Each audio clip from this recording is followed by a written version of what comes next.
So you remember in my last few videos how I keep saying that it's been a really bad week for the Liberals? Well, it continues to get even worse. Man, this is like record breaking.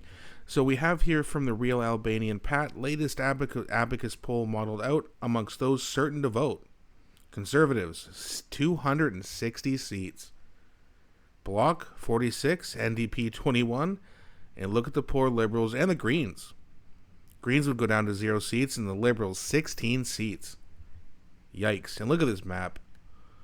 Look at how beautiful that is. There's barely any red. Some in the Maritimes, little bit in the Greater Toronto area, Greater Montreal area.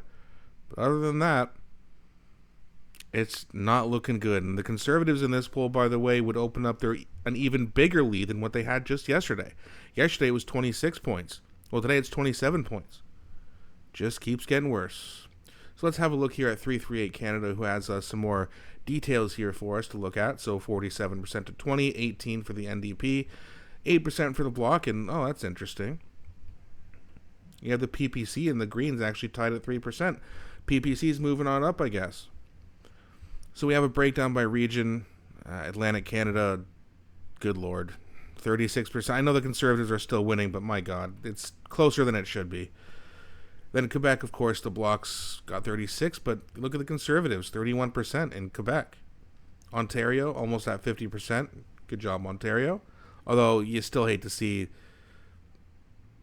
a combined 42 points here for the Socialist Party / Liberal Party. And then you go down to the Manitoba, Saskatchewan, the Prairie Provinces, 58% for the Conservatives. Alberta. Let's go, Alberta. 64%, and even British Columbia, 50%. This is great. Breakdown by gender. Female voters, 44%. And I made a post about this on X yesterday.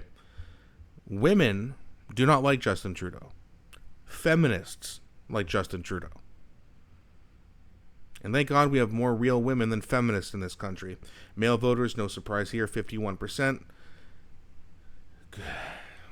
Too many male socialists and communist wannabes, but hey, that's okay. Everyone's entitled to their vote.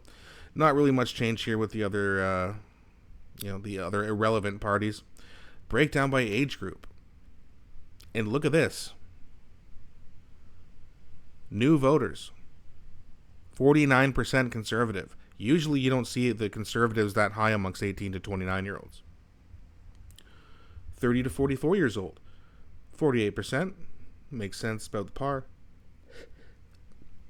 45 to 59 years old, 48%.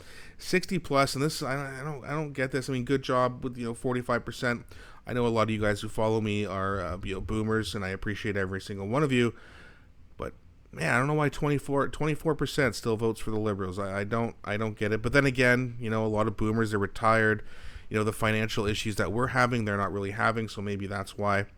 But yeah, I mean, we'll just go back to this map here because it's so beautiful to look at. But even after Justin Trudeau announced his intent to resign, I mean, they're not getting any movement. And even Jagmeet Singh, after the recent ads, the pathetic ads that he's been putting up, he's not getting any movement either. They are just stuck in the mud, and the Conservatives keep improving. But that's what happens when you destroy a country for the better part of 10 years. That's what happens. That's what you get. You're going to get what you deserve.